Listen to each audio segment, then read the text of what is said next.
Hello and welcome back to ID Boxing with me, your host, Rob Tebbert. As always, just like to remind everybody before we get started to please like, comment and subscribe. Turn your notifications on for more boxing content. Now that's all out of the way, it is fight week next week, but we're filming today for Chris Eubank Jr. versus Conor Benn. As always, joined by our esteemed panel of guests, Barry Jones, former WBO super featherweight champion of the world, and Andy Clark, professional commentator, general all-around good guy. How are we, guys? You notice I didn't mention you as the good guy, Barry. Well, I noticed you didn't criticise me or slag me off or have a little underhanded comment because you're a bit of a snake, generally. No offence, you are. And I was waiting for something, and you didn't do anything wrong. And now it's progress. Hang on a minute. Now I'm really paranoid. Don't worry, it's coming. All right, we're going to slide it in at some point. I think that sounded a bit dodgy, but anyway, we'll move on. I'm just happy to see you. You unfortunately weren't with us last time we were in here. But Andy, how are you? Yeah, good. No complaints. Excited for fight week? I am. Tell your face then. I am. Because I think this is one of those. I think it's just going to build and build day by day. You know, you look at how people, the promotional companies and the platforms look to just crank things up day by day. They've got this down to a fine kind of algorithm. And I think by the weekend, by Saturday, more and more people will believe that Conor Benn can win. Absolutely. Barry, I mean, it has been sort of, I think it started off when the fight was kind of rumoured and then announced initially. It was kind of, this is a gimmicky fight. It's only done for money, which pretty much every fight is only ever made for. But are you excited for it? You looking forward to the fight? I am. Again, yeah, I am. I don't get sold on, I don't watch too much content, but I do some work for DAZN. Brilliant company. There we go. There you go. I got to get that in. But I try not to watch too much build-up content because it's there to, as Andy said, to make you second-guess your opinion. Those 24/7s for HBO were brilliant. You'd watch a Mayweather fight against whoever, and then by the end of the 3 episodes, you think Mayweather was going to get beat because he'd been out drinking and partying and eating burgers, and he hadn't been trained like a dog, really. Like Eubank. But yeah, like you. He's recorded all these clips of him eating burgers, hasn't he? And he's just dropping them day by day by day. They were about 6 months ago, weren't they? Yeah, exactly. Yeah, but either way, so I am excited. What I'm amazed at is they haven't used the dads. I thought they would have really just like proper bashed that out with the dads. The rivalry there, got them involved, spent fortunes to get them in a room together, and do almost a press conference on their own, head to head with them two. And yeah, I'm surprised that haven't happened because I think that was a big seller. Yeah, you'd think, wouldn't you? But with Senior, it was interesting what he said a few weeks ago, where he said he was going to pull his son out of the fight because he didn't agree with it. So maybe he's not going to really feature, although it's hard to believe that he's not going to be attracted by the sheer volume of cameras and the tension that's available. You could just imagine him walking into the press conference and everybody kind of a collective gasp and him just sort of the other side of the press conference posing and preening as he does. It's going to be difficult for him to stay away. It's also worth noting that Nigel Benn and Chris Eubank are actually in the middle of a tour. They will have a tour date at the O2 Indigo on the Saturday of fight night, Saturday of the fight as well in the afternoon. So I think they probably will. But I agree with you. I'd have expected them to, if not at the announcement press conference, then certainly a little bit more. But as you mentioned there, Andy, we did have English, as he likes to be known, pop up with... he cancelled the fight. He took it upon himself to cancel the fight and withdraw his son from the fight a couple of weeks ago, but only seems to add to the drama. Yeah, always. I think everything that he does is pretty much calculated to add to the drama. That was why I loved him so much when he was fighting. And this is something I definitely want to see, is the dads get more involved, because it was their rivalry which really sucked me headlong into boxing back in the late 80s, early 90s. And for me, there's just nothing quite like him. There is nobody quite like him. I don't think there has been before. I don't think there will be again. And there's such a big contribution he can make, I think, to the whole thing. Because whether people like him or whether they don't like him, I think there is just a bit of a fascination there with him, because he is just such an unusual bloke. He really is. I mean, that is the word for him as well. He is unusual. Odd. Yeah, exactly, Odd, yeah. Exactly. Brilliantly odd, though. Yeah, and you look at his life story, and it's he was a street kid in Peckham. He got packed off to New York to live over there because they thought that might sort him out. That's where he learnt to box. Came back to England, and when he came back to England, he almost seemed to be this, from the people you speak to who were around at the time, he almost seemed to touch down at Heathrow or wherever as this kind of new person. and no one could really figure out, the ones who'd known him before, which weren't many people, where he'd come from and what had happened. But, you know, I love it. Yeah, I think the first time we did a podcast, probably would have been a couple of years ago now, you spoke of your kind of your adoration and infatuation with Eubank all of those years ago. Barry, were you a Eubank man or a Benn man? No. Were you boxed on the undercard? Some would say he was in the card. I leave that to other people. Yeah, it was huge. That was the biggest occasion in my career, probably full stop actually. But I mean, at the time, I was like 19. I was like 5-0 or something, and yeah, I got a call on the Sunday before. I always remember, because I always say, because on the Saturday, on the following Saturday, it was a massive time for British boxing, because Lennox Lewis defended his world title against Frank Bruno in Cardiff, and I was sulking watching. I was on really late at night. That was. And I was in the rugby club by my house eating curry and chips in a foam thing, and sulking because I wasn't on the bill. That's what Joe Calzaghe made his debut, but I could sell tickets. I turned pro a year before Joe, and I couldn't sell any ticket, and I couldn't get on the bill, so I was gutted. And then on the Sunday afternoon, I got a phone call saying, "Do you want you're boxing?" No one asked me to box. It was like being an amateur for me. You're boxing next Saturday in Old Trafford on Benn and Eubank. I was like, yes. I didn't know who I was boxing. It ended up being John White, who was an undefeated pro at the time, so I was an opponent. But still, it didn't matter. I'm boxing in Old Trafford. I'm boxing on a massive bill. Because after the first fight, which was one of the greatest fights you could ever see, just fantastic. Like, it ticked every box. And to be involved in anything close, the rematch was nothing like that, unfortunately. But to be at that occasion, I could just make. I got there. I weighed in at Midland Hotel, and met Michael Nunn. And I never asked for photos of fighters. I very rarely done that throughout my life. But I asked for a photo with him because I was a massive Michael Nunn fan. Brilliant. Taught me how to, even though he was a southpaw, watching him taught me how to. Oh, you meant to fight against a southpaw. Actually, I never lost to one. But he was just brilliant to watch, and he was there. So I got a photo with him at the weigh-in. And then I went to Old Trafford at about 2 o'clock or 1 o'clock. I had this wristband, and I thought I had to stay in there. So I didn't leave. I just stayed there all night. Like, didn't leave. My dad was like, we can't go now. Look, we got this wristband. So we got to stay in there. I can see why you did that, though, because it's not worth the risk, is it? If you're not absolutely sure you're going to get back. Because you do hear stories about fighters boxing on undercards and then getting chucked out. I think Carl Frampton couldn't get him in an arena once when he was fighting. Someone told me recently. I don't know if that's true or not. And he was like top of the bill. He was like, my picture's on the poster. Hang it in like this. But so I did leave, but it was a great day for me. I boxed brilliant. I boxed better than them two, to be honest. It was all about you, Barry. I dropped the kid as well. No. I picked him up. I thought he fell over. But someone else said, "Who did that?" I remember seeing some guy in the corner. "Hey, come on now, no cheating." But anyway, yes. But it was a massive occasion, and I remember because it got delayed. It wasn't raining, it was like a misty, so it was everyone was a little bit wet. But no one would sit down. So we got delayed for a while, all ringside. I think everyone tried to get ringside. There was no seats for everyone, and it got delayed for a while. And bear in mind, it's on ITV live, so that delay for those TV people must have been absolutely like horrific.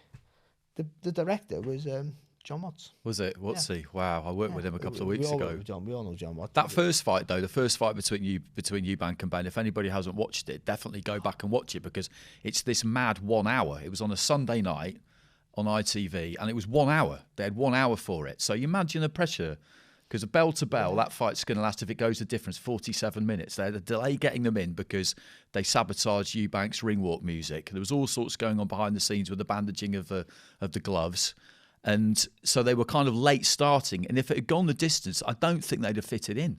And Gary Newborn had to grab Eubank and start interviewing him before the MC had even given the final announcement. You know, it's like, we look at the way boxing is now, and you've got like 4 hours of it, and people complain that you're not getting the entire undercard. Then it was the one fight, you know, quick feature, get them in the ring. It was just, I mean, I'd spoken to Jim Rosenthal about it, and he said, man, it was just like, it was chaos.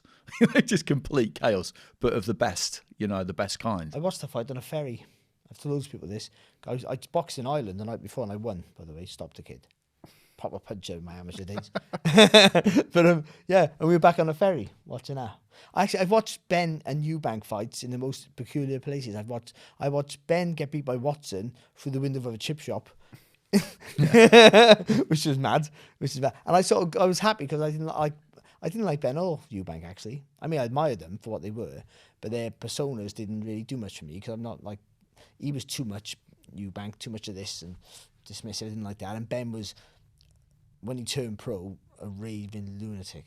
All this, he had the Mohican type haircut. And he used to go rah, when he knocked people out. And I just never really liked that. I was sort of like, you're a bully, this man. He's a bully, and he was, but he was a very good bully at that.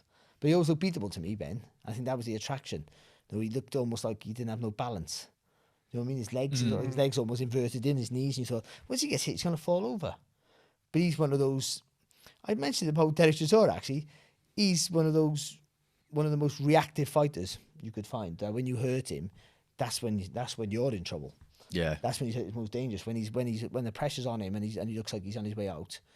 That was what was so appealing about it, wasn't it? His kind of vulnerability. Yeah. And I think people think Conor's a bit like that, maybe, although we haven't seen it to the same extent. Well, he fought like an angry man, Ben. Like a real, he took all the frustrations of his life and all things that happened. I don't know what his life was like. Let's just imagine it was horrific. I think it was pretty chaotic. Yeah. And he just took it all out when he trained for that, and then when he got in the ring, it was like, it's your fault. Yeah, he's really emotional. Imagine being in the other corner, go. But the funny thing, that wasn't me. The funny thing, you did this. The funny thing about that, though, is that you're right. He was a really emotional fighter, and people say the same thing about Conor. And generally speaking, it's agreed that that's a bad thing to be in the ring. That you need to be a bit colder, but it works for some people. And also, like someone like a Eubank who gets under your skin, so dismissive, and that's the word.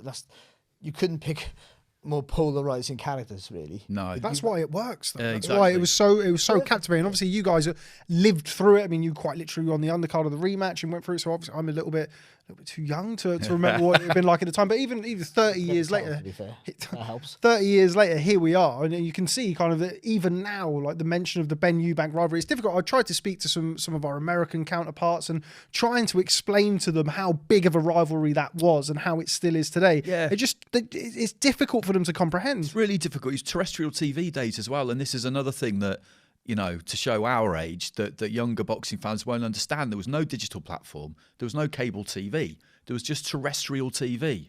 That was it. 4 channels. That was it. So if you managed to make it big and got on one of those channels... Only just 4 channels? Yeah, if you managed to get on one of those channels, you were terrestrial TV, mainstream. Everybody would stop you in the street and stare at you famous. In a way that it's really hard to achieve that now, particularly in boxing. Anthony Joshua...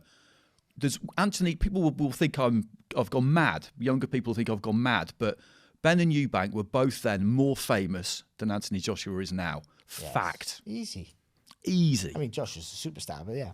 Yeah. But even someone like David Hayes, a superstar of the boxing, he's more famous for going in the jungle on that program. Yeah, exactly. Yeah. Ironically, so and Amir Khan, who's been a fantastic Olympic medalist, and all he's done and for his community and British boxing, he's been brilliant.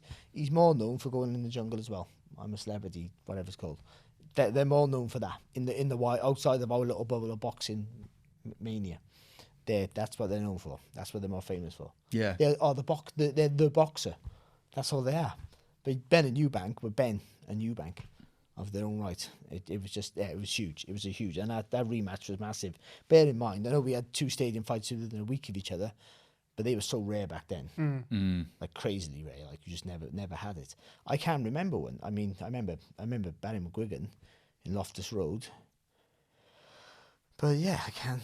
Yeah, before that, I'm sure there was one in between them, but I can't think of one off the top of my head. Not big ones like that. Before we move on, we talk about the Suns, of course, which is what we're here to discuss. We'll probably do a... We should get onto that. Yeah, we should get onto that, yeah. We're going to throw it over to you, Andy, first. What's your one...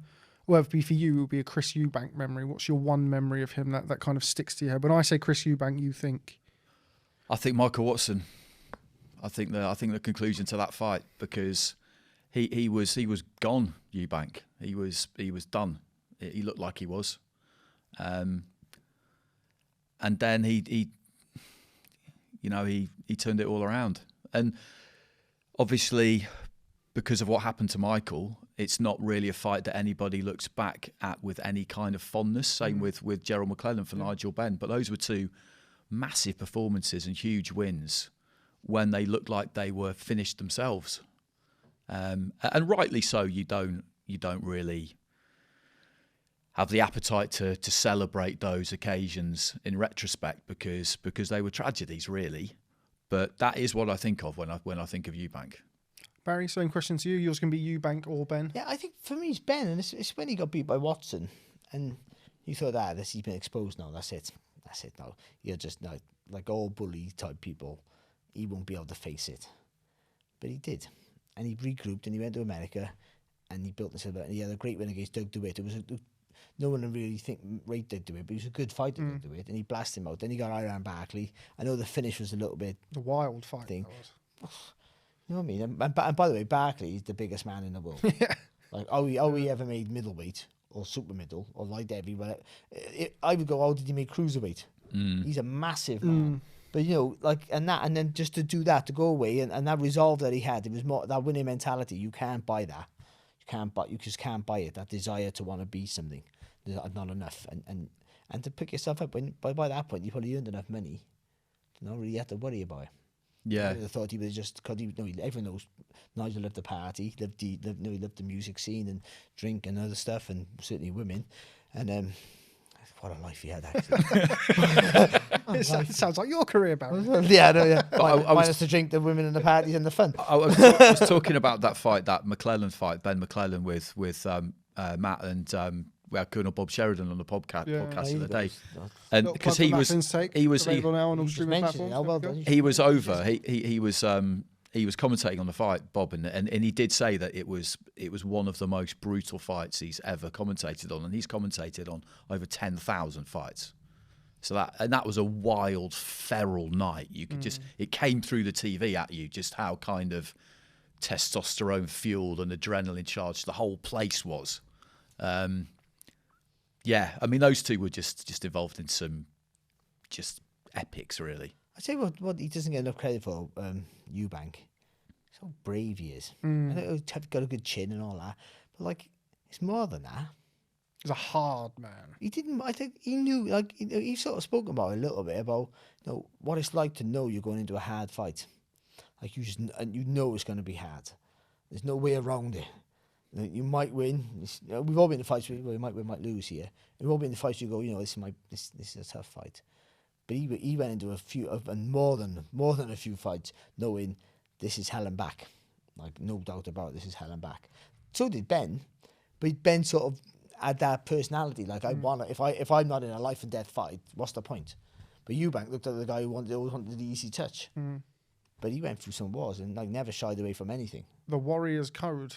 Yeah, I think people really loved him for it by the end, didn't they? With Carl Thompson, with those couple of fights against Thompson. But that's when everyone fell in love with him, didn't it? Yeah, that's it. It took until the end there when people realised that he was what you just said he was, which was, you never mind all the preening and posing. This was a guy who was going to dig as deep as anybody. So that was Chris Eubank Sr. and Nigel Benn. Today I was fortunate to catch up with Conor Benn ahead of his bout with Chris Eubank Jr. Here's what he had to say about the step up to 157 pounds. I want to know, conditioning-wise for this camp, you're not making 147. How does that change the work that you've been doing with your conditioning team in preparation? I'm also changing up the nutrition, the S&C, the runs. We're changing it up. At the end of the day, I'm not a powerlifter. I'm not a bodybuilder. I'm not a professional runner or sprinter. It all needs to contribute to me being the best fighter I can be, and that's what we've done. So we've had to change things around, keep some things the same, and watching my times and maintaining the same times as I would in previous camps, with it being a stone heavier. You're always sparring heavier guys in the gym, even in the past when you're making 147. It's a bit different this time, having the extra weight on, sparring your John Riders, and even sparring Linus Adofia as well. Sparring Linus, Brad Pauls, Felix Cash, George Liddard, Jimmy Sains, John Ryder. Sparring with the big boys. Yeah, it's challenging, but I love a challenge. I thrive off that challenge. I mean, yeah, it's challenging, man. It's like you got to do things differently. You do the same, but you do them differently, if you know what I mean. I ain't changing what I'm about and what I do and my attributes, but you manoeuvre different. Okay, and last one from me. I'm going to give the floor to you ahead of your big moment against Chris Eubank Jr. next weekend. I want you to look into that camera there. I want you to tell everybody watching how the fight ends. Chris Eubank Jr. versus Conor Benn, October the 8th. The fight ends the way I want it to end. I believe I get the knockout, early doors. So that was a very confident, as always, Conor Benn, promising the early stoppage win over Chris Eubank. Barry, going to come to you first. The big factor here surely is the weight. How does Conor Benn react from moving from 147 to 157 against the guy who, in Chris Eubank Jr., has boxed at 168 pounds, fully fledged career middleweight?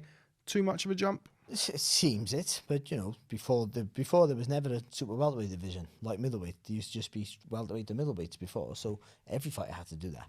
I would say that much, and also I would say that when Eubank boxed Liam Williams and he weighed 160, I think he weighed 160. That was it was at middleweight, yeah.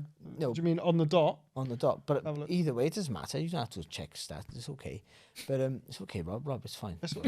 We're all about accuracy here. Anyway, well, I'm not. But he weighed in with a pair of shoes, a pair of jeans on, and a watch bigger than my face. So what I'm saying is, I don't think 160 is that much big, that's difficult as what people think for him to make. He was 160, yes. There you go. Like, I know this is when we have to do that. But what I mean is, I think 160 is not a struggle as what people think, because he weighed in with his clothes on against Liam Williams. I'm pretty sure he did. But either way, the rehydration clause is the issue. That's the biggest thing. That's the biggest issue. And for Conor Benn, when you move up in weight, when a guy's bigger than you, it might not be the strength. It's your shadow's not as big. You're not an imposing figure as you are at that lower weight. So when you're trying to be aggressive, sometimes you do it with the feet, and people feel under pressure. Those bigger guys don't feel it. They just don't. You're small, mate. I don't feel scared in the pressure. You wear like welterweights or below will feel a bit like, oh, hang on a minute, he's on me here, and that's what happens when you move up in weight. And for some, and that'll be the issue, because he needs to have Eubank not fearing us. Well, maybe wary. He needs to make him wary. Wary what's coming. Yeah. So starting early starting fast early is not a bad idea to make him feel something, make him feel your power. But Eubank hasn't showed any. No, if any, he's shown plenty of mistakes and errors in his boxing ability and his tactics. But what he hasn't shown is any frailties in his chin. Not one bit. He's been in against George Groves and had to take his shots and hasn't looked troubled at all. So it might be an old injury-worn George Groves, but still, he's still a massive man, isn't he? Big puncher at the weight. Shane McGuigan said he punches like a heavyweight. It's because he is a heavyweight, really. That's why this guy's in the super middleweight. That's the truth of it. And so I just think, if Ben can hurt him, it really shortens that corridor how he's going to beat him. Dramatically. I don't think he stop. Even if you don't stop him, but if you can hurt him enough to stop him from being busy, then you can work. Then you can pick up the points. You can win the rounds. But if you can't hurt him, if nothing you hit has an effect, he'll fire back, and then you're firing back with a guy who's naturally bigger than you. Again, though, I don't think Eubank's a big puncher either. He looks explosive and quite impressive when he lets his hands go, but very rarely do people fall over when he rallies off combat. Yeah, but he did buzz Liam Williams with a jab, didn't he? Yeah, I think. I mean, it was a strange fight, that wasn't it? Yeah, very strange. He put him down 4 times, but couldn't put him away. But having said that, That's and so at the end, I think the Eubank. Yeah, probably at the end, people are kind of disappointed because why didn't you get the stoppage? But he put a proper hard case down 4 times, but he didn't want to. Yeah, that's what he says. I don't think he kept him up on purpose, but I don't think he has that. He doesn't have that Ben instinct of wanting to just rip your throat out. He hasn't got that. He's not built that way. I'm not saying he can't fight and he's not tough and all the rest of it. He's just not. Some people are not built that way. He did it against Marcus Morrison. He had Marcus Morrison hurt in the second round, and he kind of backed off. And that was a very deliberate thing. First fight with that Roy definitely Jones, was. You could see that he was. And we've seen that kind of. We're going to come on to kind of the Roy Jones-isms later on, and kind of the change in style really of Eubank over the years. But and I just want to throw it over to you about the weight. How do you see it with regards to the weight? Do you think that this is, I mean, for both fighters really, because of course the flip side of the coin is Eubank Jr. is going to have to make 157. I understand what you're saying, Barry, but I mean, we had this conversation late night on a Twitter space once with Eubank. I think the last time he was 157 pounds, he was 18 years old. He's now 32. I'm going to kind of throw it over to you for the flip side rather than Conor Benn. Is the weight a problem for Eubank Jr., do you think? Making 157 with the rehydration clause, which we, by the way, still nobody's really any the wiser as to what that actually entails. Yeah, I think getting down to 157 will be hard enough, but he wouldn't have agreed to it if he couldn't do it. And you can get all the medical checks now to see if it's safe for you to do it, which it obviously must be, or he wouldn't be doing it.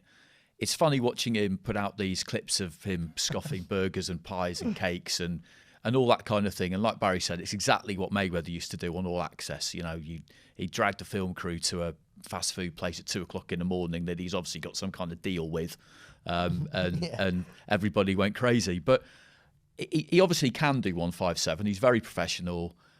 I'd imagine he never weighs more than 12 stone these days because he's never out of shape, is he? Whenever you see him, the rehydration thing is probably the more important side of it, but we don't know what that is exactly. And he talks about only needing to be at 60% to beat Conor Benn. Brilliant. I personally think that making the weight or staying within the rehydration limit is going to need to take maybe not 40% off him, but at least 20 off him for this to be a good fight, because I can't get past the size thing. I just can't. You know, you look at Amir Khan against Canelo, you look at Kell Brook against Golovkin. I guarantee that people will look at Conor Benn this week and say, God, wow, he looks amazing. I saw him at the Intercontinental, what would have been 4 weeks before fight night, the hotel on the side of the O2, and he looked tremendous. And he told us that he was about a stone off weight at that point. He looked brilliant, and he'll look amazing this week.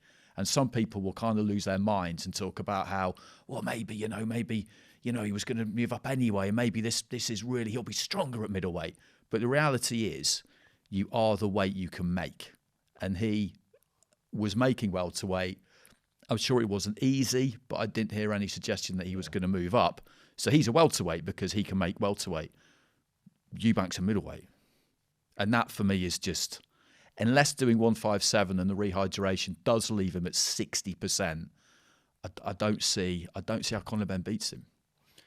Yeah, I was quite taken at the. I mean, you kind of hear, Eubank Jr. middleweight, Conor Benn welterweight. Okay, there's going to be a size difference. Then when they had the face-off, it's probably a good time for us to put the face-off over the top. Just remember that for later, so we'll do that. As you can see here in the face-off, Conor Benn is sizably smaller than Chris Eubank Jr. And for me, it kind of. Conor is still developing. He's in his mid-20s, and it looks almost artificial weight. So it's weight that he's had to put on, whereas Eubank is a naturally much bigger man. The frame, the shoulders, he's just so much bigger. And I feel that, Barry, you kind of hit the nail on the head with regards to early in the fight. If Conor Benn can't land something early in the fight to show him that, look, I can punch, and he can punch at welterweight, and I'm sure his power will probably go up to 154, and it will carry up to there. But hitting a guy who's taken the biggest shots from George Groves, if he is 80%, 90%, you'd think that he's got a reasonable chance, Eubank, of walking through those shots. And that's going to be the biggest test for me. If he can't hurt him early in the fight, then what? Because also I feel that, and again, we'll come on to this later on, it's not just the size, it's the experience factor as well here. Conor Benn has boxed at a level that is, with respect to his opponents, it's not Billy Joe Saunders, George Groves, James DeGale, those sorts of guys who, a round and a half with Matt Korobov and the guys that Eubank Jr. has been in with in his career. Those are losses, mine, mate. That's a good point. Thank you. That's all I wanted to say. I just wanted to interrupt. So that's also another factor that's in Eubank Jr.'s favour. Kind of the only thing that I can really, or anybody who's watching it who's kind of got their Conor Benn hat on that can to kind of cling to for a win, is if the weight has depleted him. Yeah, but I would say that you don't have to knock him out to beat him. It's difficult because another thing you mentioned, he's massively more athletic than Conor Benn as well. So there's a lot of things in his favour. But it's the speed of the punch. Now, Eubank's got fast hands, but Conor Benn might be for a long time, if not the fastest puncher he's been in against. Because Conor Benn commits to every shot. So he explodes into his punches. So being a smaller guy should theoretically have faster feet, faster hands. If not in him, then what he's used to fighting up against. Do you want to get that text, mate? Yeah, sorry. It's your mum, is it? Rob, you're late for dinner again. His Deliveroo. Last time you got to sleep in the shed. And he used to go down the end of the Deliveroo. That's a good point. That's what it is. I've got a Chris Eubank Jr. KFC on the way. I know what it's like. Mate, the amount of KFCs that I've eaten on the back of Chris Eubank Jr., by the way, walking around with it, it's a nice happy excuse. Like you need an excuse. Seeing all of these burgers and KFCs has kind of made me feel like I could be a fighter with his diet. But anyway, Barry. Anyway, Andy, as you were saying, I can't remember what you were saying. It was me. It was. I was making plenty of sense until you went on your phone. But listen, whatever, mate. Grinder, good for you. But I just think because like Ben can punch fast, and I think if he can hit the punches that hurt you. Sometimes the big shots you can brace yourself for them. He's on his phone again. I'm turning it off. What's that? You better to turn it off. Put it over there. See, people actually contact me, Barry, unlike you. Yeah, okay, whatever. Your mum contacts me as well, Mike. That'll get cut out. I don't send pictures out anymore. But anyway, so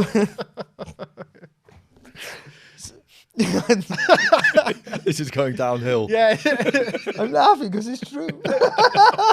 Conor Benn and the weight. What's that? I don't know. No, Come me on. and your mum. But anyway, so yeah, I just think it's cut it from here.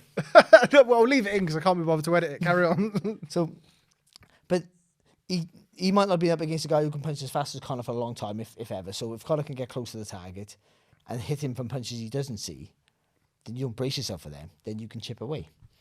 But it's difficult. Like the movement that Conor's going to have to use, he's going to be explosive. You got to get the target quick. You got to get inside those longer reach, and he's got to move around the target like in a semicircle constantly. He can't keep it. He can hold his feet to throw the punches, but then after, like quite often when you throw the punches, what you do after it can be almost as important as the punch itself. He has to be constantly moving because if you would tend to think that initially you'd be able to wrestle with Eubank because he'd be full of vigor and explosive and pushing forward, but after a while that natural physical strength will tell, and he'll start, if he holds his feet close, he'll get manhandled, pushed back. The punches, he'll feel the weight of the punches more. Even if they're not hurting him, they're pushing back. Bear in mind, we don't know whether Conor Benn can take a punch. He knows, possibly, but as the public, we haven't really seen him take a big punch yet from anyone who's remotely at a good level. So what's his resistance like? That's also carrying that extra weight as well, that explosiveness and being on his body and you're used to hitting guys at welterweight and getting a reaction and kind of carrying that extra weight and hitting somebody and not getting that reaction. It's going to be interesting to see what if Eubank gets through those early rounds, which I think we expect him to do because he's got a good chin. He fights angry though. I would say he fights angry like his dad. So I think sometimes because he's so angry when he fights, maybe not as much as his dad, that he almost won't be bothered about the effects. He's just trying to grind you to the ground. So sometimes, if it's not having the effect, he won't be deterred because he's just trying to destroy you. Yeah, I think you're right about that. I don't think he's not the kind of kid who gets discouraged by things. I don't think he'll just think, well, the next one will get you. That's how he is. It's amazing how tough he is actually, considering that he shouldn't be tough. Yeah, like the same with them both. It's the unique, the more unique thing. I know everyone's gone about their dad's box now. These sons are boxing, and two British legends that their fathers were, and all the rest of it, which is massively unique in its own right. You got two kids here who could have done anything they wanted to in the world with the financial backing and what all the hard work their dads did, from the gutter to the top, and earned all the money they earned to give their kids a better life. Yeah, I find that and fascinating. Fucking boxing, like, well. I find that fascinating about the pair of them because, in my obsession with Eubank, obviously I watched At Home with the Eubanks, that series when Chris was just a kid. That takes me back to when I was a virgin. When Chris Jr was just a kid, he would have been 14, 15, and there's one bit where he's pleading with his dad to let him box, and Senior's just saying no, it's not for you. It's not for you. I came from a different place to you. It's not for you. And he said, no, please, I just want to try it. And then in the end, he relented. And we know the story, don't we? He kind of just chucked him over to Las Vegas by himself and said, all right, if you really want to do this, then this is how it is. Thinking that he would come home crying, and he didn't. I remember talking to Andy Lee about Eubank Jr. and we and Andy Scott were just sitting at ringside, and it was before one of his fights, and we were saying, but he's not really a super middleweight, is he? He's a middleweight, really. And Andy came over, and we just said, so what do you think, Andy? And he wasn't interested in the discussion about the weight. He said, all I know about him is this. I saw him in a gym in Las Vegas when he must have been 16 or 17. I was doing some work on one side. There's a big commotion over the other side, and it's him. and he's sparring with some like good pro, not stellar name, but some good pro. It all got a bit out of hand, and he'd taken his head guard off and booted it out of the ring, and was just wanting to have it with him bareheaded. And he just looked at him, and he just thought, this is for him. And that was all he was interested in. I can't remember the name, but I don't. I think it was Cuban heavyweight, so I think it might have been Odlanier Solis, but I'm not sure if it was him, so it may not have been him. But Eubank Sr. speaking about it years ago, and I think it might have been before the Saunders fight, where he said that he saw Eubank Jr. take a beating in the gym. He said, and he left him in there to see if he could take it. And he said he basically got battered for 4 or 5 rounds against, I'm sure he said Cuban heavyweight. I don't know if it was. And Nigel Benn basically says himself, doesn't he, that when Conor was kind of saying, he was like, I really want to box, They got the gloves out, went in the garage, and Nigel Benn just gave it to him. Yeah. To say, all right, then if you really want to do this, this is what it's like. My dad did it to me, but he tried to. I was too fast for him. it was only last week, but still. I do find there's something really kind of fascinating about fighters like Barry said, who don't, they want this. It's a mental stress. It's even possibly a bigger mental stress. Yeah, I've always thought that. Yeah, it can be. What do you draw from? Conor, I don't know about Chris because he's hard to read, but Conor draws from, like he draws from me quite often. Actually, to be fair, I'm like his muse. Something I've said, something you say.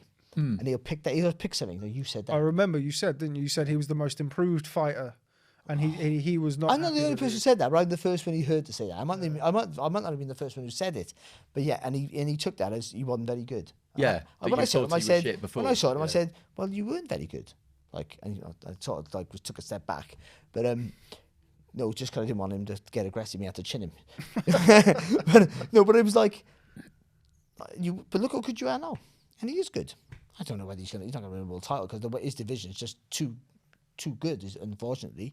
But you've watched this now. I was going to say, are you working next week? I am, yeah, but you'll watch this now. I'll remind poor Eubank's in trouble.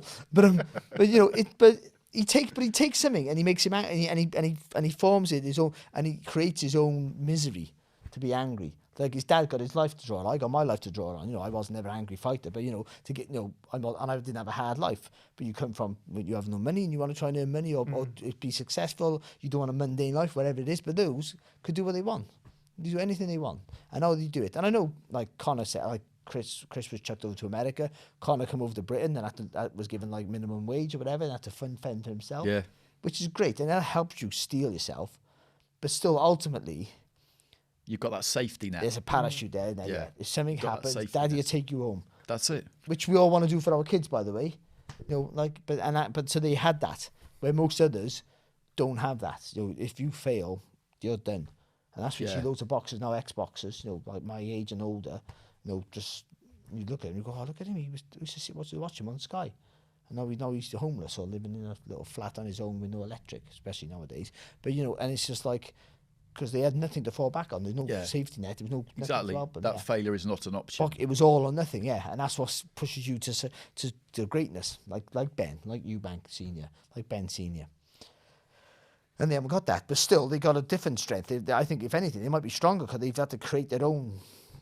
Their own confusion or their own angry. Yeah, you have to manufacture that desperation. One of the things that they're both individually drawn on is kind of wanting to prove themselves outside of their father's shadows and stuff, and that's kind of been a little chip on the shoulder that they've both had at various different stages of their career. Before we move on any further, let's hear from Chris Eubank Jr. from the announcement press conference, where he had this to say about his bout with Conor Benn. Listen, no fight is easy. Every fight is a challenge. But with the weight cut and the advantages I believe I have physically and, experience-wise, I don't feel like I need to be 100%. And I can't be 100% anyway because of the weight cut I have to do. 60% is more than enough to take care of Ben. What is the rehydration clause set at? That is something I'm not talking about. Junior, where does Conor rank in your list of opponents so far in your career? Where would you say he is? This is the biggest fight of my career. No doubt about it. The hype, the history, the interest, it's massive. How does October 8th play out? Complete and utter domination and a knockout victory. So that was Chris Eubank Jr. He's quite enjoying the role of villain in this one. He's kind of in a very, very different way than his dad, and kind of wound up Nigel Benn all of those years ago. He's kind of embraced this sort of patronizing kind of like, listen, son, this is how we do it. This is what I'm going to do this. I mean, he's given himself, what, a 2-week sex ban? I mean, what you say for me? But anyway, but Andy... I'd love a 2-week sex ban. Yeah, wouldn't it? But anyway... My 6 years. you must be raring to go. The power is there for you now, Barry. Yeah, Andy, 60%. Do you believe that he believes that? Is he just trying to wind Conor up? Is he just trying to get into his head? What do you make of the whole, I will only be at 60%, but that's all I need? Yeah, I don't expect that he thinks he'll be at 60%. I don't think he would, or the people around him would have taken it if they thought that would be the case. I just don't believe that. He is very, very good at winding people up without even apparently trying, and that is a real skill because he is expending no effort and he's reducing his opponent at times to just a quivering, raging mess, expending all sorts of emotional energy. You can see it evaporating off them and he's just sitting there. And I do quite admire him for that because, I mean, we'd all like to be able to turn that on if my brother's brilliant at it. I've got an older brother. If anyone's got an older brother, if you're the younger sibling, then like your older sibling can be incredibly good at that. They just know how to wind you up just with a little comment thrown over their shoulder. And that's what Eubank Jr.'s like in this instance because, like you say, I'm the older guy. He's treating Conor Benn like his little brother, who he doesn't really like. And he's superb at it. You've just got to hope that during fight week, Conor doesn't waste too much unnecessary energy. He uses that kind of thing, like we've been saying. He uses it as fuel, but there's definitely a tipping point, and he's got that down to a fine art, Chris.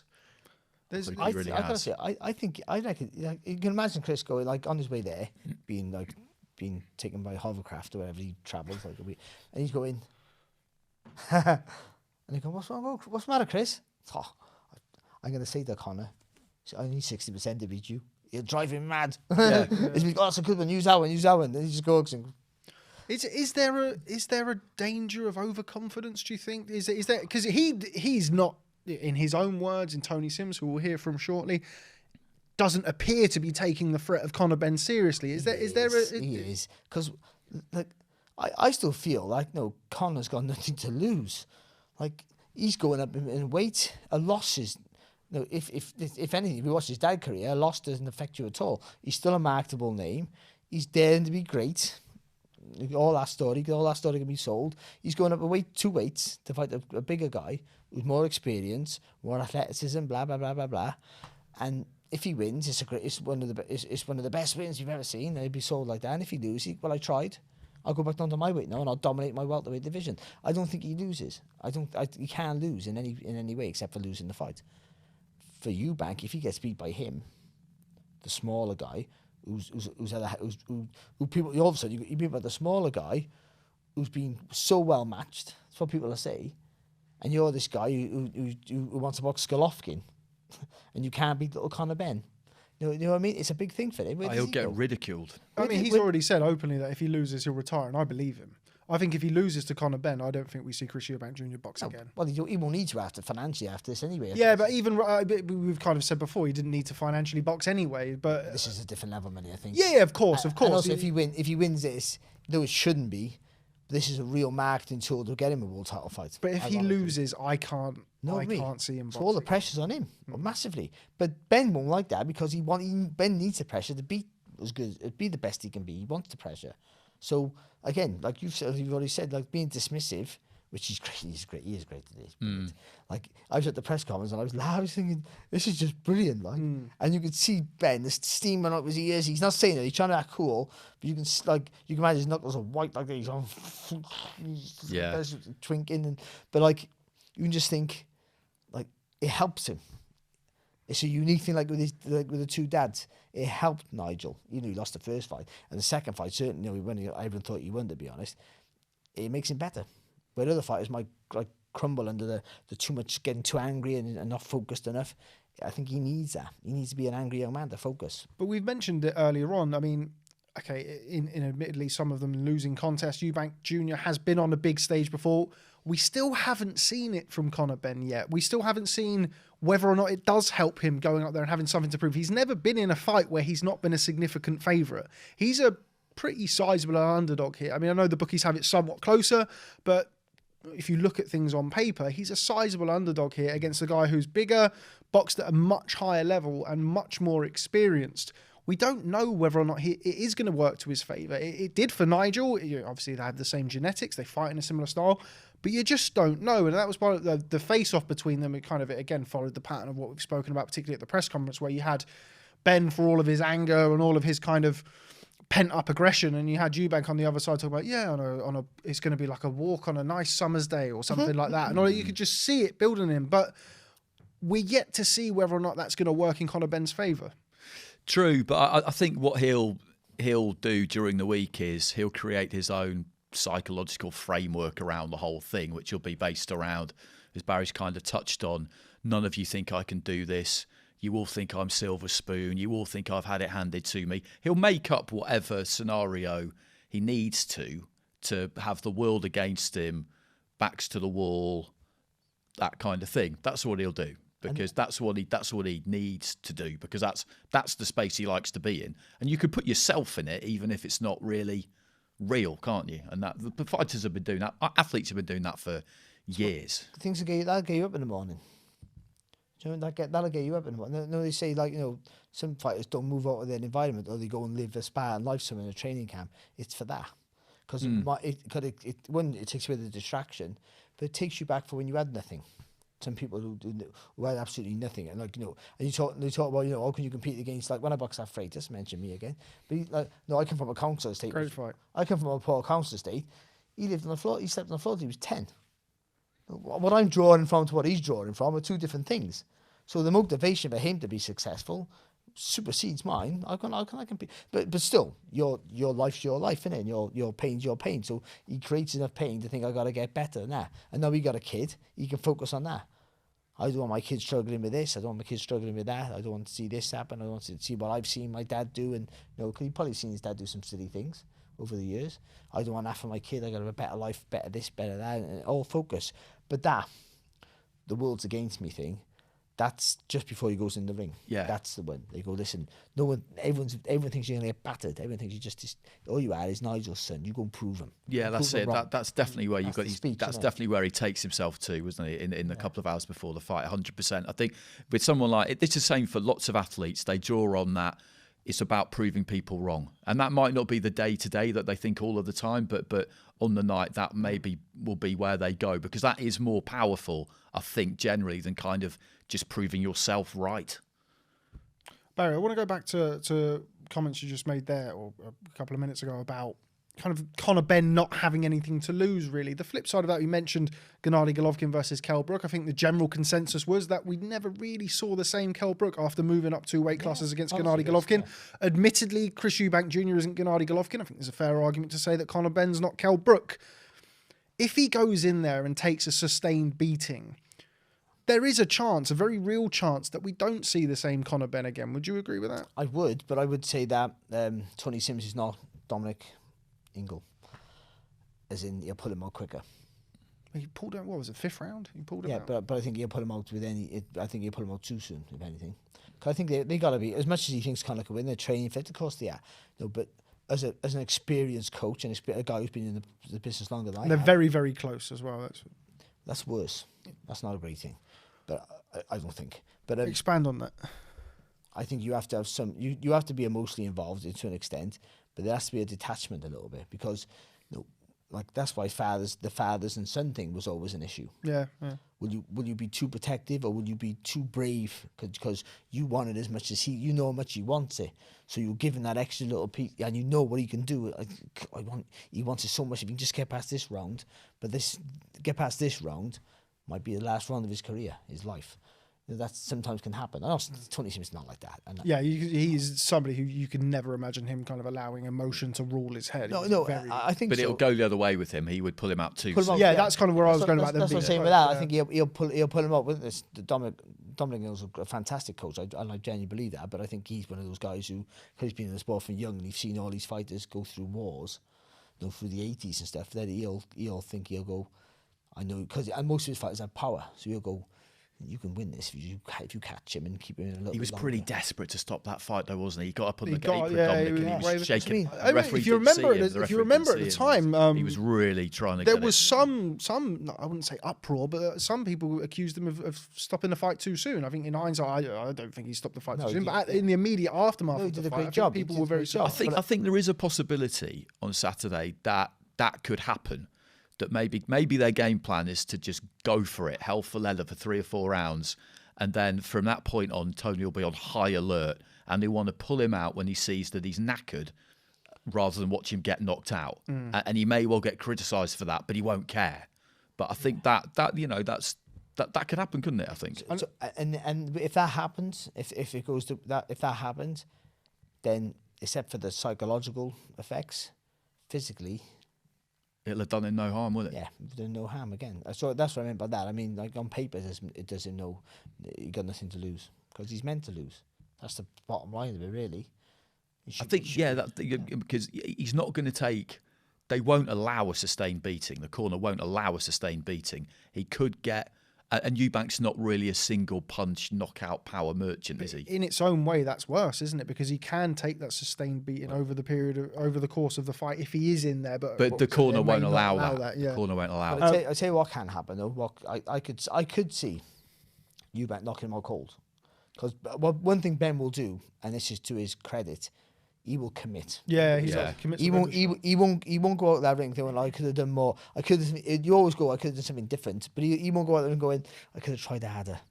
He'll try as If hard. I'd have let my hands go. Yeah. He'll try as hard as he can. But with that, there's that. The caveat is that you walk onto a shot, and I could see him walking, Eubank throwing, like leaning back, throwing a left hook as Ben piles forward after being hurt, like his dad would. Once his dad was, like I said, his dad was one of the most reactive fighters we've ever had.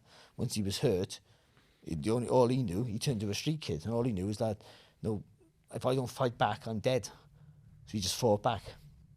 I was a street kid. When I got hurt, I run. I'm not joking. So you either run or you fight. It depends on how hard you are and all that when you're in the streets and who you're up against. But he just went back to that instinct, and this was always the fight because he had power. So he knew, if I fight, if I get to catch you, I can hurt you. And Joshua pretty much the same. Like and Joshua used to be like that a little bit. No, he was neat, but when he got hurt, he would swing. Yeah. Because he knew, because he went back to when he was a kid and he had fights, and you think, if I don't hurt you, I'm done. So Ben would do that. Don't know where he got that from, but he inherited from his dad. But with that though, means he might walk onto a shot. So nothing to lose for Conor Benn. I asked Kalle Sauerland, Chris Eubank Jr.'s promoter, if it's lose-lose for Chris Eubank Jr. on Saturday night. Chris said in the press conference this is a lose-lose for him. Do you agree with that? No, I don't actually. I think, I think my man wins. So I don't really think about losing. But I can see the angle he's taking. I disagree with it because I think he's going to win, and that won't be a loss. No one's going to say. You see the bookies already now. They're shorting the odds on Ben. I don't know on what basis. When I put out on Twitter in October, this fight will happen one day in the not so distant future. Bloody hell, the answers I got, what is he on, and etc., which is quite normal actually for when I put out a tweet. But on this one, it was very, very aggressive and telling me it was basically, a total mismatch. And now, well, the odds are out. They're 13-8 on Ben. I wouldn't say that's a heavy underdog. So it's pretty close to evens, actually. Chris says if he loses his fight, in his words, he's finished. What do you think to that? Once again, he's going to win, so I'm not going to entertain that thought. But in the past, when boxers have said that, I always laugh because, a loss can come so many ways. They could clash heads in the second round and, it's game over. It's a no contest. Or, it could be behind on the cards somehow after 4 rounds, they clash their heads and it goes to scorecards and lose the fight that way. Lots of different ways. Could lose in a blockbuster. No one knows. But we talk victory. We will be victorious on October the 8th.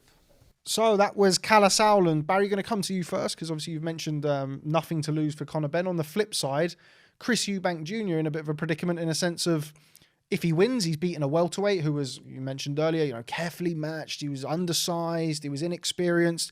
And if he loses, as we've both discussed earlier on, you've lost to a welterweight. Your career's over. Is it lose-lose for Eubank Jr.? I don't think it's lose-lose, actually. I think, no.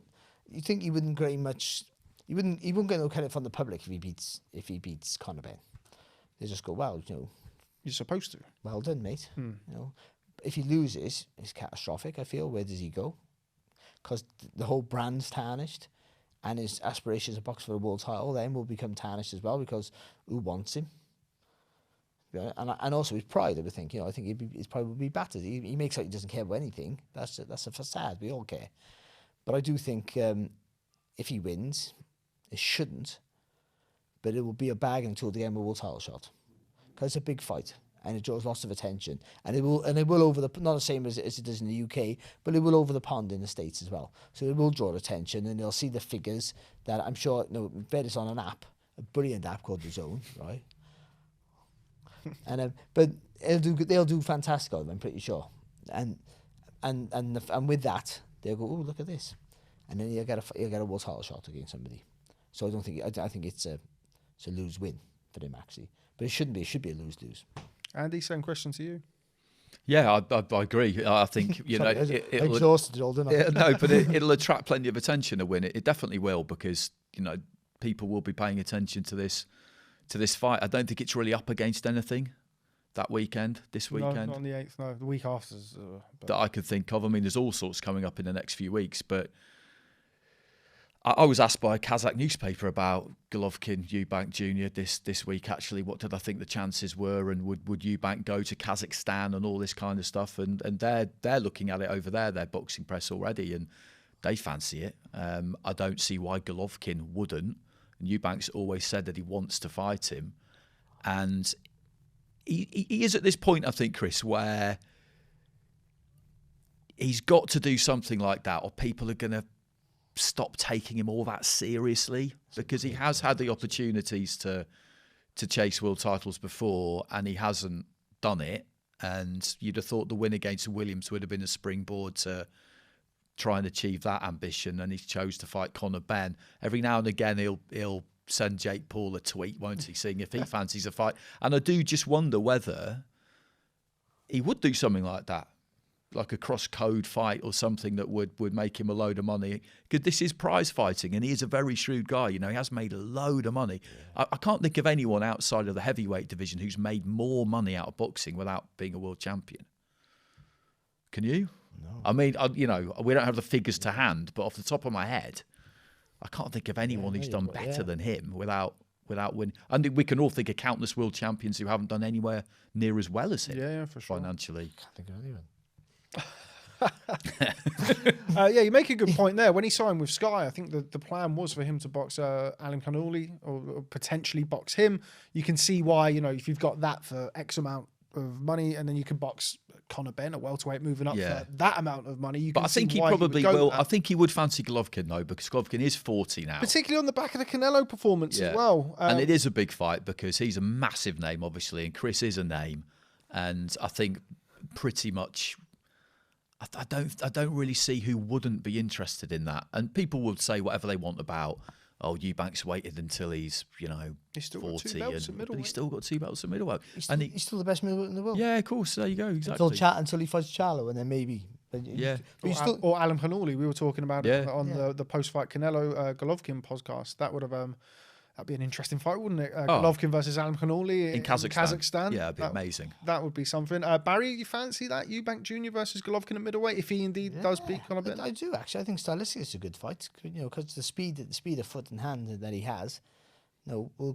This era, this not the age he is now, caused Golovkin a few problems. But you make Golovkin a massive favourite even now, I think, to be honest. I think that fight against Canelo, if he was a little bit more, if he was started a bit faster, would be more competitive. It wasn't competitive, but it could have been, potentially. A fight he was never going to win, I don't think, but it could have been more competitive. But has he got that tank anymore? But it's a good fight. It'll be a good fight. I think a lot of fights with Chris are a good fight in our weight. Him and Charlo would be a good fight, I think. I don't see him beating anyone at world level. For a world title. Eubank. Some idiots, right? Some idiot a while ago. Some idiot said... he could sneak it in before the end of the year, mate. It'd be a quick turnaround. It'd be a quick turnaround to get Triple G in the ring before the end of the year. Hey, well, no, the IBO's a recognised one as well. No, he might... Oh, he's a two-time world champion. He's already a world champion. I wouldn't claim that. But yeah, so somebody picked him to win a world title by the end of 2022. Yeah, it was me. Bring it. I said what I said. Well, I don't know what's going to happen with Gennady Golovkin. I think the WBA have ordered him to box Erislandy Lara, which is a fight I've always quite fancied. I don't think he will, though, will he? It depends. I mean, if he can go over there and box Lara and get a deal with Heyman to go and box Lara and then Charlo and then maybe move up to 168 and box. I mean, I don't mean that I think he won't do it. I just think that he will look at it and think, wants to fight him, innit? Yeah. At my age now. But Lara now is not quite. He's not the fleet-footed fighter he was. He'd stand and have a fight with him, and you'd think that if he's going to stand and have a fight with him, I remember Angulo kind of hurting Lara a couple of times, and he's not been.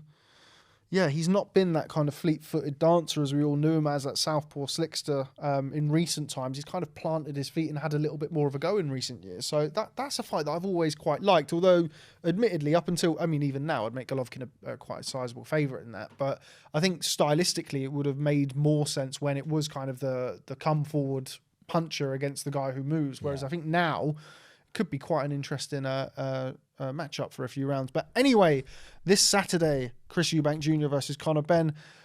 Coincidence that Barry Jones, as soon as he goes over to DAZN, they start doing pay-per-views to pay his wages. Let's hear from Eddie Hearn about his comments on Eubank Jr. versus Conor Benn on pay-per-view. A lot of talk, as always, about pay-per-view buys. How many are you expecting for Eubank Jr.-Benn? I think it's massive. I think this can do anywhere between 600 and 1 million buys. Like, I think on Sky it does 1 million buys. Honestly, like the numbers that we've seen, even across the head-to-heads, the documentaries, just on Matchroom Boxing YouTube, bigger than any fight we've ever seen, certainly domestically in the UK. And I think next Saturday, there won't be many people in the country that won't know this fight is taking place. Pay-per-view in the UK, available in pubs? Yeah, there'll be an announcement on that from DAZN. Obviously, it's something that they're working very hard towards. They've only been in the pay-per-view market in the UK, I think KSI was the first one a couple of weeks ago. So it's an ongoing process, but obviously the key is to make it available to as many people as possible. Talk to us about what goes on in making that happen, putting it in the pubs. Why is it like? Talk to us about the deal for doing that. In a common sense, on a very basic explanation terms, the pubs will have a deal with Sky, and ultimately DAZN is not on the Sky platform, so therefore to bring in DAZN into the platform could cut across that deal with Sky, and there's a lot more to it than that, but that's the basis of it. So that was Eddie Hearn. 600,000 to 1 million pay-per-view buys. We're going to go over to DAZN's Barry Jones first. Barry, 600,000 to 1 million pay-per-view buys for your company. Minimum. Oh, what a conservative estimate that was. On behalf of, I don't work for DAZN, I'm freelance of course, but I'm there every week now. I do a bet. I do the DAZN bet. If you watch my DAZN bet show on somewhere, I don't know where it is. On DAZN. If you can find it, I don't know. It's 10 minutes in my underpants. That's all I know. Like, well, I had this shirt on. I did just before I come here. DAZN bet. I had this shirt on my underpants. If anyone sees it and want to be slightly aroused, have that thought in your head. And I picked Eubank to win, but which ruins the prediction on the end of this show. No. What was I saying? DAZN's great, man. Pay-per-view buys. Pay-per-view buys. And we kind of discussed this. It's difficult. We discussed this at the start with Eubank-Benn and being on ITV. I think it was 18 million people watched that. But do you know why? Because they flick their telly on and they go 1, 2, 3, 4. Yeah. That's it. So it's easy to find. And also, everyone read the paper. Everybody read the paper. And so I was on the back of the paper, front of the paper. You couldn't avoid it. So that was what it was. It was hard to get. It was hard to break through. Once you broke through, you were a superstar, and everything you did turned to gold. So there was always going to be big figures there.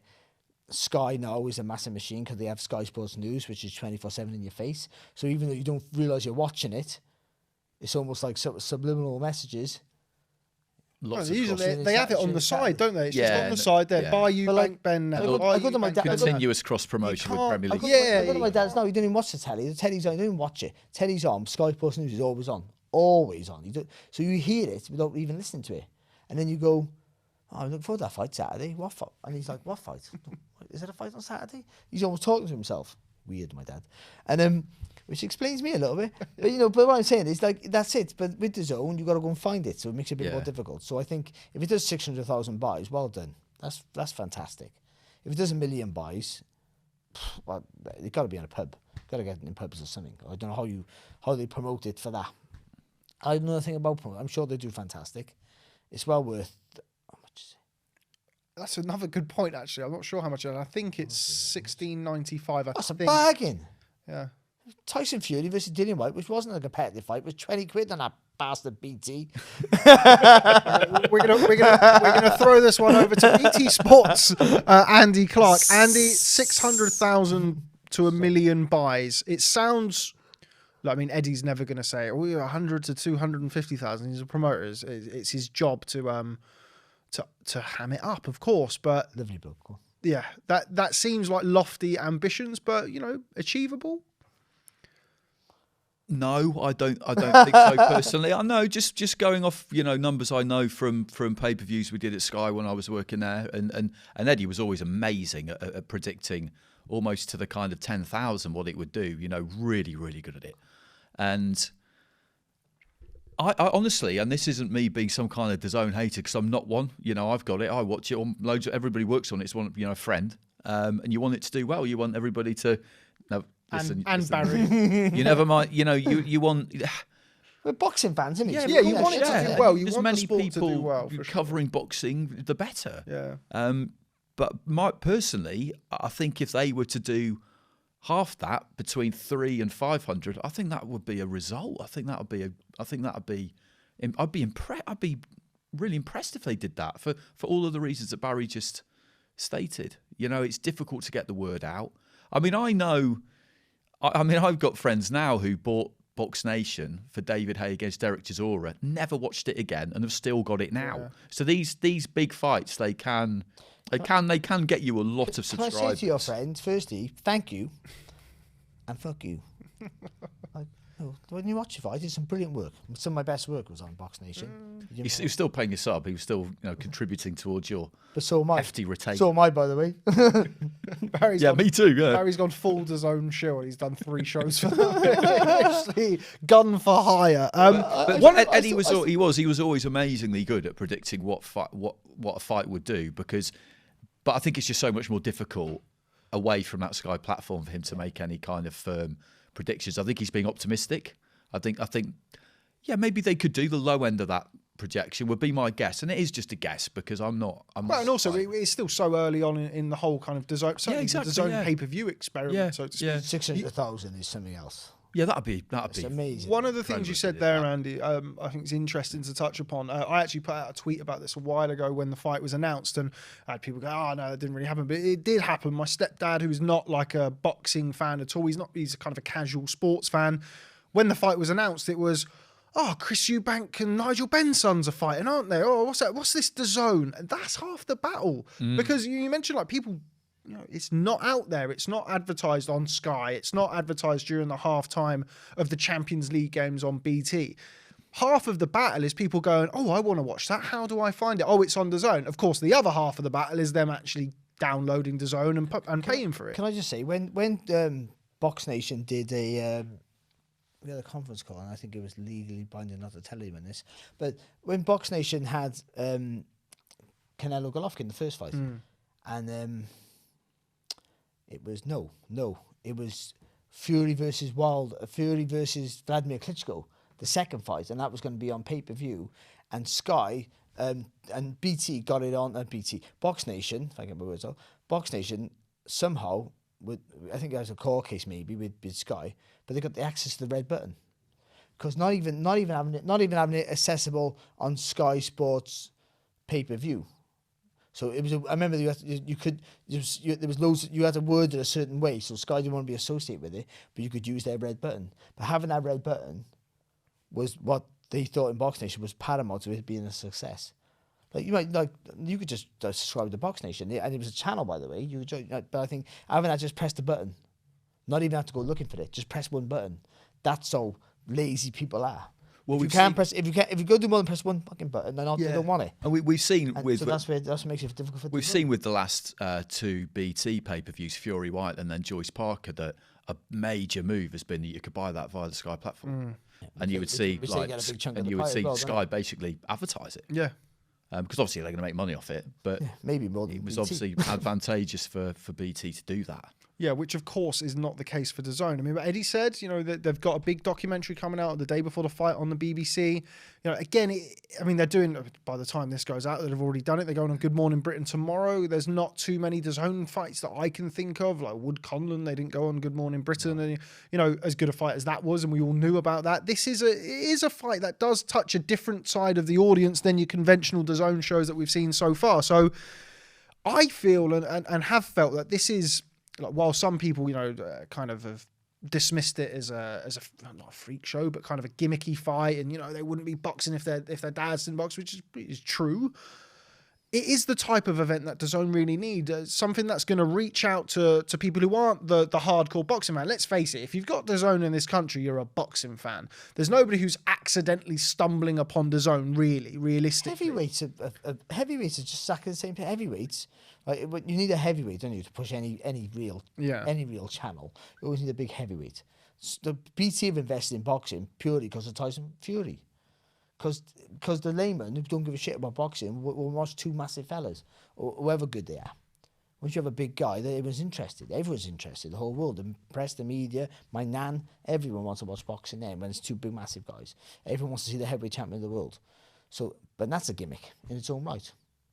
Because it is a gimmick. Even though they can fight, but it's still a gimmick. They're giants. That's what it works. And then when he's also 6'9" and a gypsy and he's called Tyson Fury. Yeah, but what I mean is they need that. And he talks like he talks, and either for good or bad, some of the controversial things he says, it does create headlines. But the gimmick itself reaches outside of the sport, and I think then that's where this thing will help. And again, if this was on a Sky or something like that, or God forbid, BBC ITV or something, these 2 names reach out beyond sport. They're literally they're battling with Ant and Dex show, whichever show they're doing this week. And also it's battling with them all of a sudden because it's huge. That's what happens. So you need that gimmick. You need it. And if anything, we found out in sports, gimmicks are like packaging is more important than the product nowadays in everything in walking life. Yeah, that's why I look this good. The pay-per-view thing with regard to that is really interesting too, because I remember having a kind of discussion about this with some colleagues at Sky around pay-per-views, and just wondering whether, in general, people concentrate almost too much on the finished product on the night and not enough on just getting people to buy it. Yeah. Because that's what it's really about. I'm not saying you kind of like just do a shoddy job on the night. No one's going to do that. But it's kind of the real impetus surely needs to be on getting people to buy it. Well, and then you do a good solid job on the night. But are people going to notice if there aren't loads of fireworks and you don't spend love a bit of bundles and bundles and bundles on supersonic ring walks? Probably not. People will spend buckets to go watch, like tens of thousands of pounds, hundreds of thousands, to watch Mayweather box. And people would, everyone, and he do the best pay-per-view numbers in the history of the sport. But his fights were for the purists, almost all of them.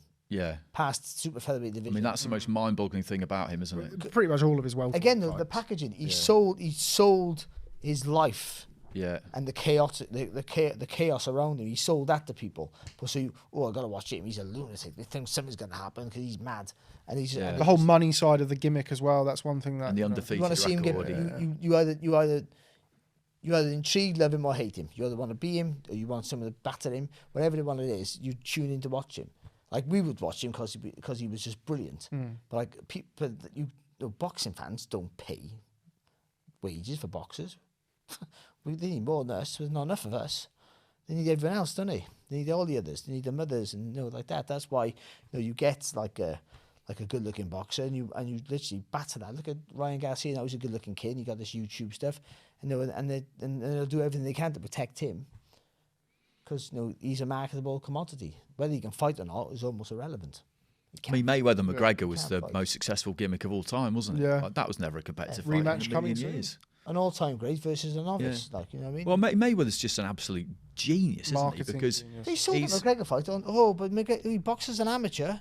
But he's boxing KSI's brother on November the 13th, and he'll get fortunes for it.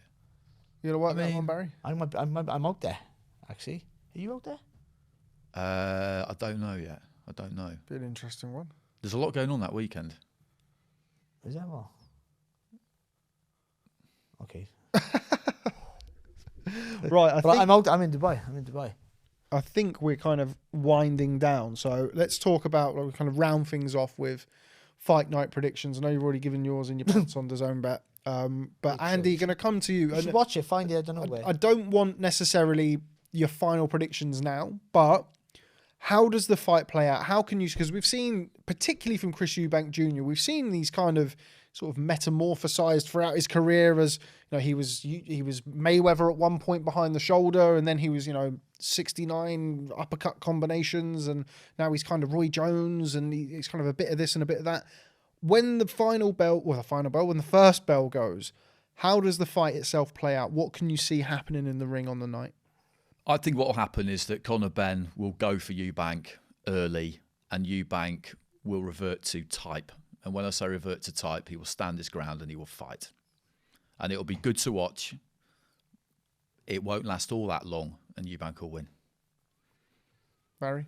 Yeah, pretty good. I like that. You've got to hope that's what happens. I mean, that'll be a great one to commentate. What do they say? They do. Yeah, no, I said it. No, I can't take it back. But yeah, I sort of agree. I think that Ben will commit. 100% he will commit. Though I'd love if he didn't. No, been really cagey and tried to. But I think he'll commit 100%. I still think that Chris doesn't know what he wants to be. I think the Roy Jones thing was an experiment that don't really work for me. Not working with him for this fight, by the way. Which might help, actually. Because he revert back. Cause it's funny with Chris. I've said this, when he was throwing loads. I've said this a million times. When he was throwing loads of punches, I always said he throws too many punches. If he threw a few less, he'd more purchase on the shots. He'd be bigger puncher. He'd look more impressive. And then when he slowed down and threw less punches, like, oh, where's all the combinations he used to throw? I think he's better when he lets his hands go. He's not a dynamite puncher, but he's an explosive puncher. He's snappy with his shots, fast, and he look great. And because of the size, I think Conor will feel him. I don't know if Conor could take a punch. I think that's a huge factor. That's maybe the biggest factor. So we know he can punch, and we know Chris can take a punch. So that cancels each other out. The work rate of Chris is pretty good, but he fights when he wants to fight. So Conor's got to make it fight when he doesn't want to fight. That's when his rests. Conor got to work. But if Conor can't take a shot, he's in trouble. When was the last time we saw him hit? Well, Cedric Payno, maybe. That was a brilliant fight, by the way. Yeah, it was. What a brilliant fight. That was at York Hall, wasn't it? That was a great fight. He's a different kid now, though. Yeah, almost for sure. Unrecognisable to what he was. But then. he just had those fights, didn't he? Where much more improved. Conor. Yeah, people were expecting him to maybe be tested out a bit by someone like Sam Vargas or Chris Algieri, and he wasn't, because he performed really well. He boxed against Algieri, by the way. He was fantastic. I know Algieri was past his sell-by date, but he was brilliant. He boxed so well. Like, he worked the jab, but the jab was much better. He thought about his work. He didn't just try and bully a guy who was old and we all know he could walk through, realistically. He boxed smart. And I think that showed an improvement. But that was his best improvement. Tactically, I should say. Tickety-tackety. But I think he boxed really well. I'll just say that. And I think that's the first time I thought, well, actually, to be fair, he is bordering on that world class now, maybe. But I think he's been brought through really, really well. He's been given the matching's been great. The pacing of it's been great. You know, he was headlining bills, and there was never any doubt that he was going to stay with Eddie and make that move from Sky to DAZN. But he's been topping bills there as well, and they've really gone to town on him, and everything's gone right. So I was really surprised when this fight kind of hoved into view. But yeah, it's almost, he performed that well against Algieri that questions that we thought would be asked weren't. Yeah, and that again. So we're still really ironically, though he boxed so well, we'll still really know the wiser, do we? What he's going to be like under adversity. The naysayer will say of his record, and I've got it up here, is his last few fights. You've got Chris Van Heerden. That was a waste of time. Chris Algieri had boxed Mikel Lapierre, the only fight that he'd had in 3 years. He was an ex-broadcaster. Gives you some hope, Barry. Maybe you can make a return. Adrian Granados, historically 140-pounder. When I think about the way that this fight goes, so my two penneth for what it's worth, which isn't much, I think Eubank boxes. I don't think he does revert to type. I don't think they go like that. I think Ben comes on the front foot. I don't think he's gung-ho. And I think Eubank gets on the jab. He peppers him with a jab, draws the sting early, and I think he tries to take him into the second half of the fight. And for me, when it comes to Conor Benn, I think of that Granados fight. And Granados is not somebody over the years who is a boxer or a mover. He's somebody who stands there and has a fight. And he's been brilliant value at that over the years, Adrian Granados. And Conor Benn couldn't pin him down for the whole 10 rounds. And okay, Granados was very negative. He didn't really engage. But the fight followed a pretty similar pattern from the first bell to the last bell. And Eubank has, over the last few years at least, become more of a boxer, more of an outside fighter, getting behind the jab. The Liam Williams fight, I mean, okay, the Marcus Morrison fight slightly different. And I think he does that. I think he gets on the jab, draws the sting early, and then I think he takes him out and chips away at him down the stretch. That's definitely, yeah. I mean, now you outline that, I could definitely see that happening. The one asterisk I have is Eubank-Benn, packed O2 Arena, pay-per-view. That's why I think it'll go. All of the aggro and the thing. So that's the kind of the other factor to it for me. But I think Eubank will be cold enough that he's going to wind him up and wind him up and wind him up, make him come out like a bull in a china shop, and just try and negate him. That's how I think the fight goes. I mean, if you're Eubank, like, you would think, wouldn't you, that in his head he'll be just thinking, and this adds kind of fuel to your synopsis. He'll be thinking, surely, every time I hit Conor Benn, he's going to feel it. Yeah. That's what he'll be thinking. So yeah, get on that jab, keep it on the outside, and he just thinks, I'm not going to have to load up, but every time I hit him, because I'm a middleweight and he's not used to being hit by middleweights, gym fine, sparring fine, every time I hit him he's going to feel it. But also he's got to take, like, just popping on a jab, and Conor will walk through it. I think he has to take the fire out the Conor. So you got with someone like Conor who's going to be so aggressive, so tenacious early on, you would expect that you have to try and make him think before he does anything. Just take his confidence away. So when he moves, you got to hold your feet to whack him, and that's where I think it might be a little bit of both. You'll think about, just keep on, because you keep on the end of that, and he can't get near me. It's been an easy night, but Conor will walk through it to an extent, I feel, or he'll be doing the side and sides and rolling under, and he'll be coming in with shots over the top and winging away where he can. So he's going to have to fire back. He's going to have to fight back. I do think the size. I think when Conor gets on him, I think Eubank's going to be able to go. It's the closing of the distance. We saw it against Sebastian Formella as well, where I thought that was actually a good performance from Ben overall. He got behind the jab, and it was the most polished that we've seen him. It never really looked like he was going to stop Sebastian Formella. I know Formella's kind of been it. We heard it 300 times in fight. He'd been the distance with Sean Porter, has since been the distance with Chris Congo, but admittedly, in losing efforts, always be wary of judging a fighter based on their losses. But yeah, that's that kind of. I can't shake that closing the distance against guys who have been on the outside and trying awkward and kind of negating Conor Benn is where we've yet to see. I mean, Sammy Vargas did a great job on Sammy Vargas getting him out of it, but he was there to be hit. And if you're there to be, like, okay, Algieri in his heyday, which by the way was 140 pounds, never at 147 pounds, he kept it long and he was on the outside and he was tough and he could grit it out. That Provodnikov win was a brilliant win down at 140 pounds. But that wasn't the guy that we saw box Conor Benn at 147 pounds. So that's how I see the fight going. And I feel like that's going to be the key, is can Conor Benn close the distance? I would say, though, I think, because with Eubank now, he is what he is, pretty much. But Conor, all these fights will learn. He's still in that embryonic stage of his career. He's still learning. So that style was to show him how to cut the ring off. So he didn't do it effectively. But but he tried to do it, and then so the next time he gets more successful at doing that, and they'll go back and learn. So all these fights, so you've had great learning fights.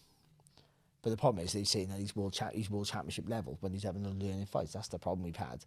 But they've all been good learning fights. So I think he's improved, quite dramatically in each one. But he's learned how to do that. So I think he maybe he can cut the ring off great, but he'll be better than he was then because he learned from his mistakes why he didn't do it. And then and Tony will go, listen, you didn't do this. When he goes that way, you got to slide across rather than follow it quicker. You didn't even but you don't slide across quicker. You don't give him don't show him the exit, block it straight away, move quicker, slide faster, and so yeah, and especially for a guy who's trying to steal your space to beat you up, you got to get in, cut him. You don't want to give him a little bit of a gap to get out there. You don't want to tempt him. You want to just go nowhere to go. And it's going to be interesting for me because you would think again that I know what you said earlier on right at the very start where Ben, if he can hit him and get a reaction, he can start to pick up rounds and start to pick up points, but you'd think that the way that Ben wins is if Eubank holds his feet, has a trade up with him, and Ben's power carries, and the weight has taken something out of the punch resistance for Eubank Jr. So I can't see him giving him that opportunity of holding the feet and letting him have a fight. But I just don't think he'll be able to resist it. And he don't think that way. But he did it against Liam Williams. He resisted a tear up with Liam Williams. There was a lot of back and forth before that, and it was that cold kind of, no, I was going to do this because I wanted to teach him a lesson. Whether he meant it or not, that's what we saw on the night. And he didn't engage with him. He didn't give Liam Williams the opportunity to have a trade up with him and risk giving him success and losing the fight. So I think that's the way he goes about it. And I'm probably going to be proven I think he wrong, may well try to. I think that might be what he's got in his head. And he is really experienced, like you say. Maybe I'm doing a bit of a disservice to him by saying that essentially I think he's going to kind of lose his head a bit in the emotion of it. But I don't think it would necessarily be him losing his head. I think it would just be the supreme confidence of, he won't feel under pressure. I can do this any which way, and this is the way I want to do it. Look at this place. This is how I want to do it. Because look at Fury these days. That's what Fury wants to do now, isn't it? He wants to knock people out. We all know that he could get up on his toes and move and beat people like that, but he doesn't want to do it anymore. And I think Eubank he wants to give. I was watching Gladiator the other night for about the 27th time, and I think there's something in it when you watch it. When it's entertainment. What's his old Oliver Reed says to him? I wasn't the best because I was the best. I was the best because I won the crowd. And that is what this is. It's show business with blood. That's what they. Famous old American writer called it. And I think Eubank gets it. He completely gets that. And he's never going to want it to come at the expense of him not winning.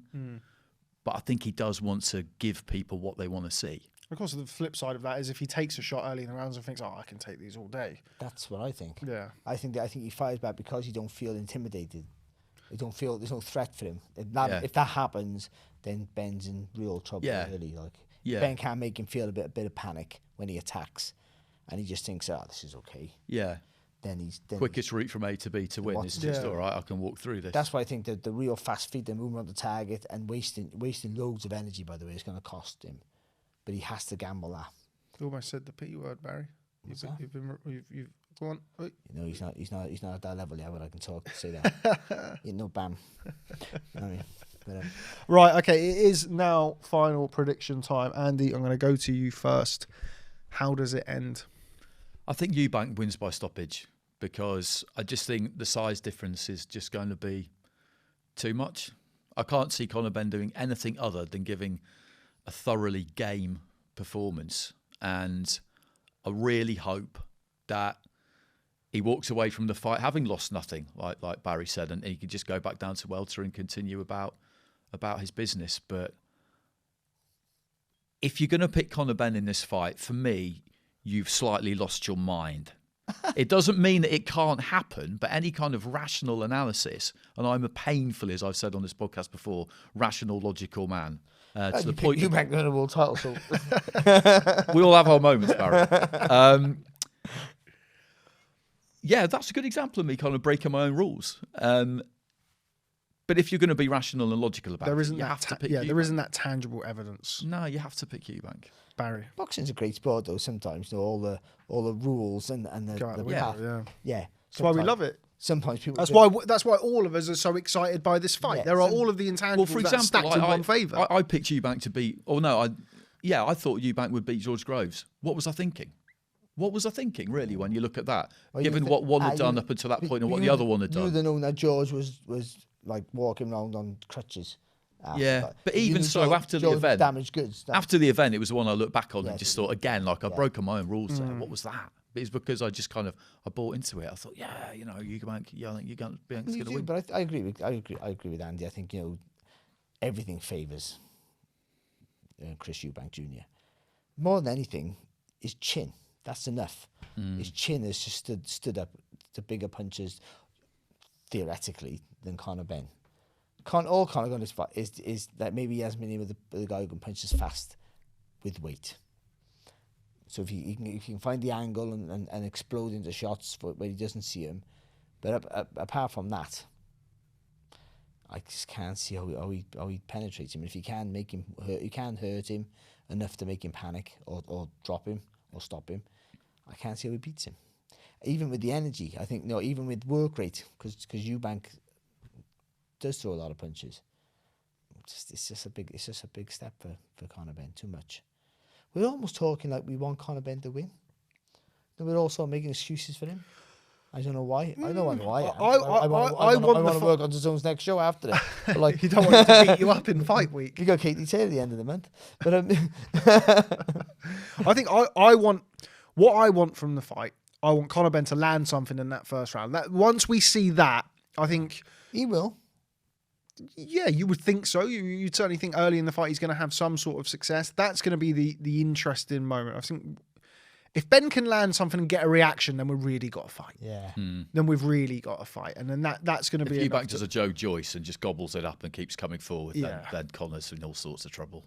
Barry, so you're picking Eubank. But I think it's going to be later than... I think it's going to be around like 6 to 8. I think. What can I get on that on DAZN bet, Barry? If it's round 6 to 8 for my 10 quid. I'm not the gambling guy, you know. Okay, so he's lost a gig at DAZN. I know gamble responsible. Apparently, gamble responsibly. There we go. There you go. That's Chris so responsibly. Chris Lloyd does all that crap. But so responsibly, according to you, don't gamble at all. That's a really responsible way to approach it. Barry gambling with his DAZN gig here. Send me the money. I'll promise. If he wins, I'll double your money. I promise. But either way, I think Ben tries so hard that he either walks onto the shot or he's so tired that his resistance is not as great as it was in the early rounds. So I think he gets stopped. I know what you mean about us kind of almost kind of making excuses, willing it to be. I just don't want it to be something that he regrets and looks back on and thinks, "Oh, I really wish I hadn't done that. That had an effect. That took something away from me for Conor." I just don't want that. Taking something from what is. I mean, they've matched him very well, and they've matched him to a point where he is a legitimate. Contender. He's probably in my opinion, a top 10, 15 welterweight, which at welterweight is no mean feat. That's a very deep division even now. And it would be a shame for that to be completely derailed. Yeah, that's what I don't want. Yeah, that's what I don't want. Unless this fight damages him psychologically or physically, then it's out of his weight class. It shouldn't affect him. No, I know, but that's possible. Yeah, exactly. It damages him. It's possible. It could happen. I think Eubank... I don't know. Death by 1,000 cuts. I think it's, as I've mentioned earlier, I see the fight go. I think Eubank is the more seasoned operator. I think he gets behind the jab. I think Ben will have his moments early in the fight, but they'll be few and far between, and I don't think he can hurt him. Yeah. I wonder who the crowd will be behind. That's an interesting one. I think they're going to be Ben. I think it will be mainly Ben. Because Eubank's taking like his dad did. He's taking that role. Don't mind. Yeah. But he's not an unpopular fighter, I wouldn't say. No. Particularly, kind of an anti-hero type, isn't I think he has. Yeah, I think people quite like him, and the ring walks will be great as well. It'll be interesting to see what Chris chooses. I know what he usually chooses. It'll be Steel Dre. Yeah, one of the best. It'd be great if he just rolled it back and did simply. Well, I actually asked Conor Benn today because Conor will have the big Ben chimes. But in previous fights, Conor's had Ready or Not by the Fugees, which is great to him, but he's also had Dangerous, which is what Nigel used to came out to it in the first fight. I asked him today actually, and he said we have to wait and see, but it'll be something similar to what he's done before. So I think we'll get Ready or Not. Don't go to the fight that he got beat in. Yeah, It's a good point. But he has come out to it in the past, dangerous. And that's a really underrated ring walk. No, it's a great. That's a really good ring walk tune. But Eubank Jr versus Groves was great because you had Groves with Spitfire, and Eubank Jr with Still Dre. That was good. The Eubank Jr. Still Dre with Senior in the background with a flag is one of the great. Yeah, it was one of the great. People need to pay walks. proper attention to these things because I know some fighters really do. No, especially you two. And I know some fighters really don't. But ring walks are important. Yeah, Barry. Important. You never had a ring. What was your ring walk song for the Freitas fight? I can't remember. They said, have you got ring walk music? I said, I don't know, put something Welsh on. So I think it was not stereo fire. It was the Man Street Preachers. Yeah. It was like they're like storytellers, isn't they? More than this. And it was about someone getting battered and not recovering. Prophetic. Okay. Spot. I couldn't have got him better, could I? I couldn't have got a better song. Really set the mood. Yeah. As I hope we have for you guys watching at home. Don't forget to leave your Eubank Jr. versus Conor Benn predictions in the comments. Enjoy the fight. I'm very excited, and I think these two are as well. So from me, Rob Tebbett, from Barry Jones, and at DAZN Boxing's Barry Jones and Andy Clark, thanks very much for stopping by. Enjoy the fight, and let us know who you think's going to win in the comments. See you next time.